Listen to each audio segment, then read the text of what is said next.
Halo semuanya, hari ini kita bakal ngobrolin soal material yang kedengarannya kayak keluar dari film fiksi ilmiah, tapi ini beneran ada loh, namanya grafen. Katanya sih material ini punya potensi buat mengubah dunia kita. Yuk kita langsung mulai aja perjalanan seru ini. Nah, kita mulai dari hal yang paling dasar dulu ya, yang bikin material ini tuh gila banget, sampai-sampai kedengeran mustahil. Pertama, dan ini yang paling bikin pusing ngebayanginnya, tebalnya itu cuma satu atom. Beneran, satu atom doang.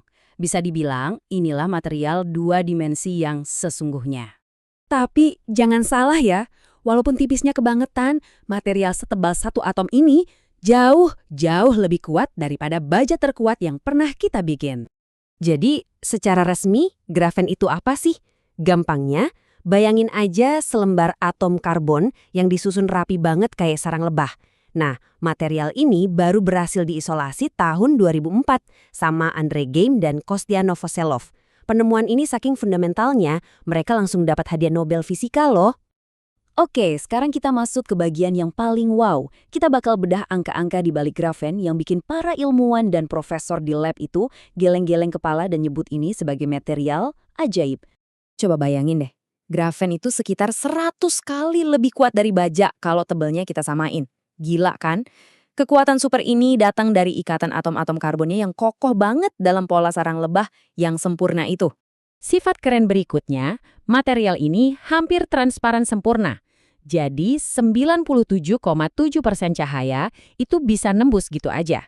Nah, ini penting banget. Makanya grafin jadi kandidat utama buat bikin layar sentuh yang bisa digulung atau sel surya di masa depan. Dan buat para insinyur elektronik, ini nih angka saktinya. Mobilitas elektronnya itu tinggi banget. Artinya, elektron bisa lari ngebut di dalam grafen hampir tanpa hambatan sama sekali. Inilah kenapa grafen bisa jadi kunci buat bikin alat-alat elektronik jadi super-super cepat. Oke, kita semua setuju grafen itu luar biasa. Tapi pertanyaannya, gimana cara bikinnya? Apalagi dalam jumlah banyak dan kualitasnya harus bagus. Nah, ini nih tantangan besar yang dihadapi para peneliti dan mahasiswa di lab selama bertahun-tahun. Jadi, ada dua metode utama nih. Gampangnya, ada tim penumbuh yang pakai metode Chemical Vapor Deposition atau CVD, dan ada tim pengupas yang pakai Liquid Phase Exfoliation.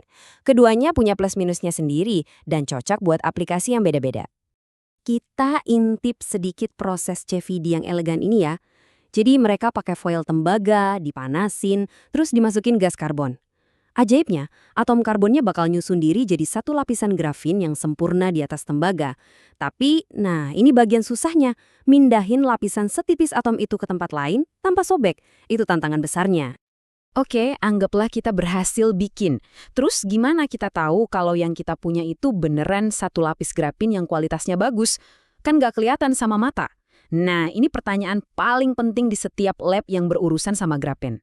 Ini dia teka-tekinya. Gimana caranya kita ngecek kualitas sesuatu yang saking tipisnya hampir kayak nggak ada? Jawabannya ada di teknik canggih namanya spektroskopi Raman. Anggap aja ini kayak KTP-nya material. Teknik ini udah jadi andalannya para peneliti grafen.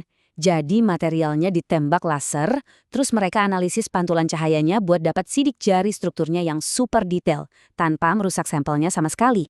Nah, begini cara mereka baca sidik jarinya. Ada beberapa sinyal penting, puncak D itu buat ngeliat ada cacat atau enggak. Puncak G buat mastiin kualitas kristalnya oke. Dan yang paling krusial, puncak 2D. Dari sini mereka bisa tahu pasti, ini satu lapis, dua lapis, atau lebih. Jadi ini alat diagnosis yang presisi banget. Baik, dengan semua sifat keren dan metode produksi canggih ini, terus buat apa semua ini? Apa gunanya grafen di dunia nyata?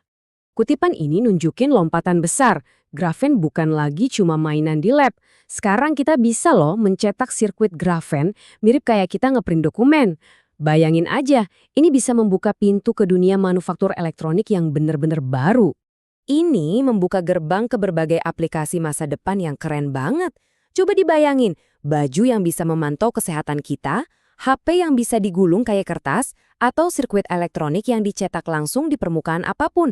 Dan ini bukan cuma hayalan loh, banyak dari teknologi ini udah aktif dikembangkan sekarang. Jadi, saya mau tinggalin satu pertanyaan buat Anda pikirin. Grafen ini kan udah disebut-sebut sebagai material masa depan sejak 2004. Dengan semua kemajuan ini, apa kita akhirnya udah sampai di masa depan itu? Atau jangan-jangan tantangan soal produksi massal dan biaya masih jadi penghalang besar? Cuma waktu yang bisa jawab.